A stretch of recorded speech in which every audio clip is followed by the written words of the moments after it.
Welcome to this explainer video on how to use data from your back office system for monitoring and evaluation of the reporter breach service. In this video, we'll walk you through what data to collect, how to extract and report it, and how to overcome some common challenges. So if you're leading the ODP project for your local planning authority, or you're a data analyst supporting the process, then this guide is for you. Let's start with the big picture.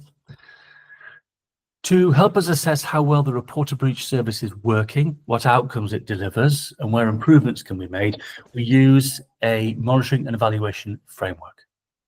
And for most LPAs, the back office system data helps us to identify total number of complaints submitted, the channel used to submit each one, whether that's Plan X, email, phone, or another source, whether complaints are valid on receipt or require follow-up for more details, or in fact, not planning related, so they're pointed elsewhere.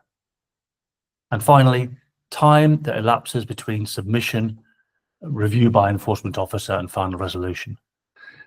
To support this framework, there are two key deliverables associated with the back office system as a data source. The first is a structured CSV extract file from the back office system, and the second, an M&E framework report that summarizes progress and outcomes over time. The CSV extract file should include a row for every enforcement complaint or case, with some standardized information in each column.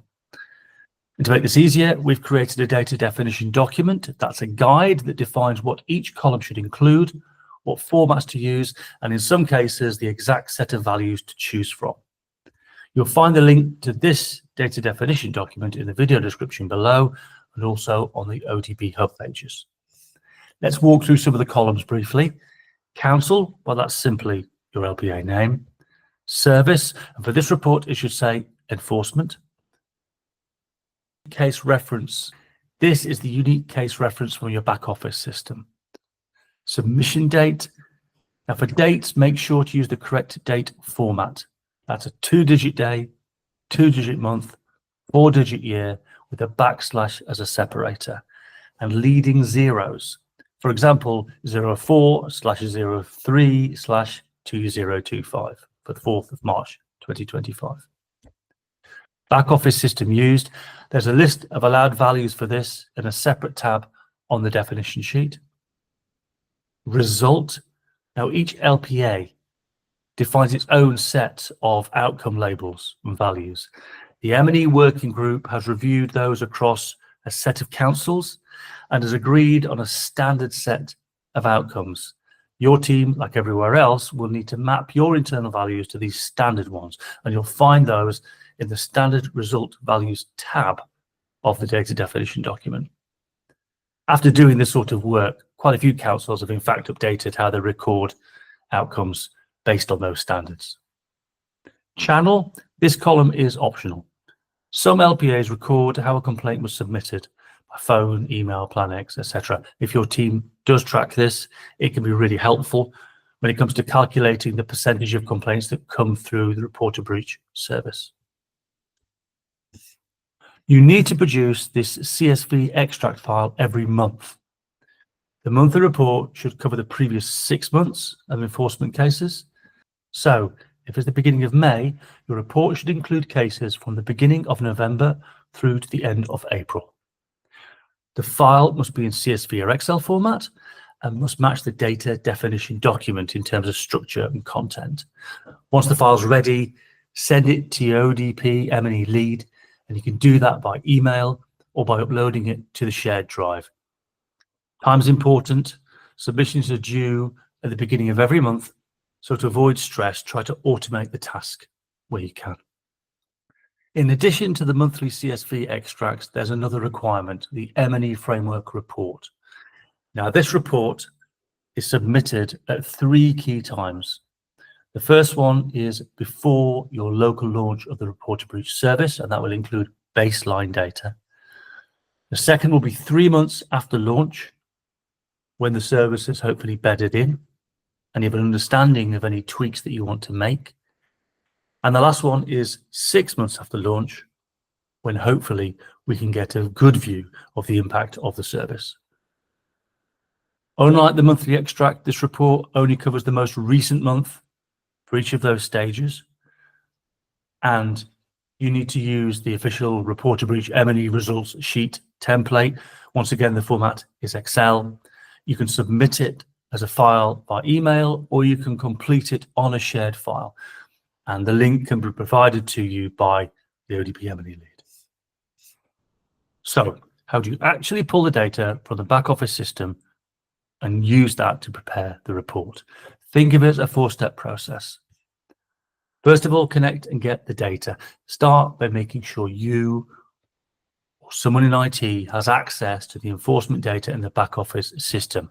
And the IT team will probably control access permissions and may need to review any tool you're using to pull the data out. In some councils, in fact, part of the data might be stored outside the main system. For example, you may have a validation team that might be reviewing complaints before logging them. They might store their notes on a spreadsheet or in another file or in another system, or they may not make any recordings at all. What you need to do is get access to that data.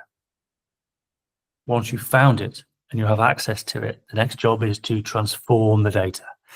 That means standardizing the column names, fixing the formatting issues, and making sure all the values match the data definition document. That's where a data analyst is especially useful, because they can build repeatable processes that from then on will save time every month for you. Then produce the table. Use the clean data to create the CSV or Excel file.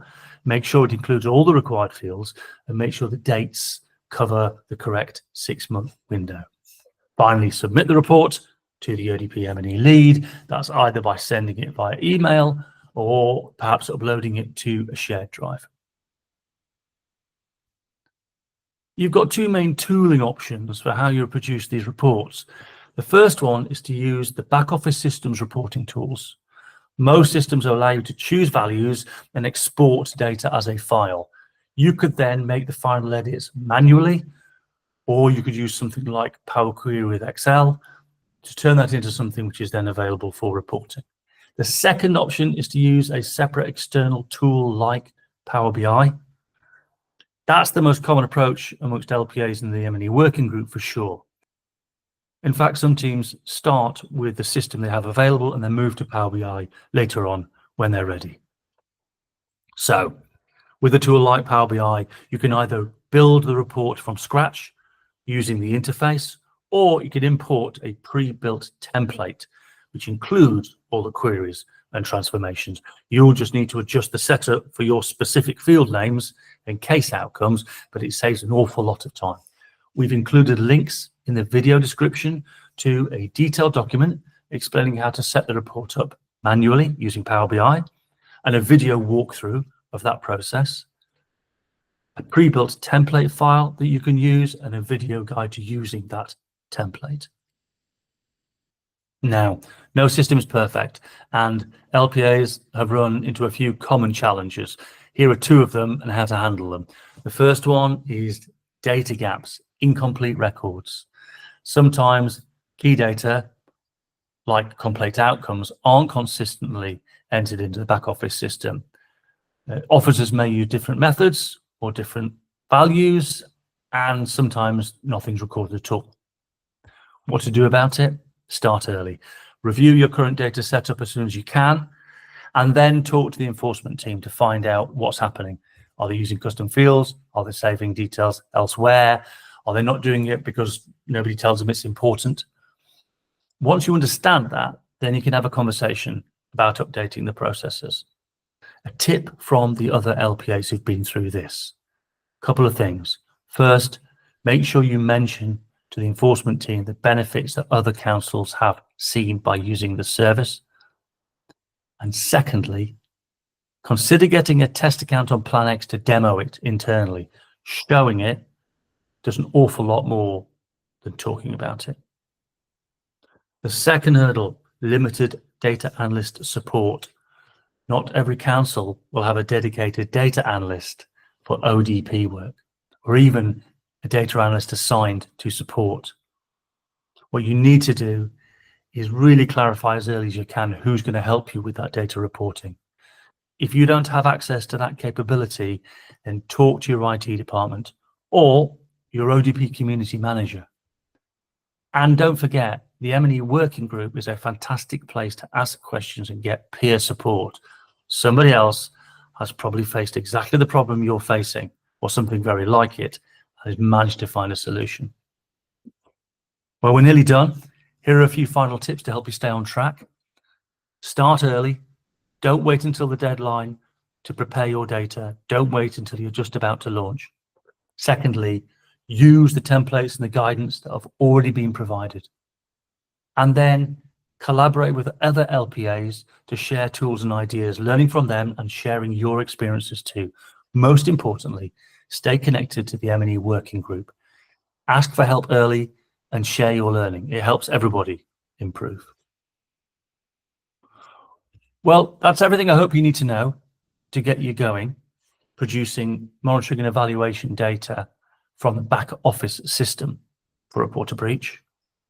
If you're ready to begin, review your current data setup, reach out to your colleagues on the IT team and start building your extract. And don't forget, take a look at the other data source videos in this series. Thanks for watching.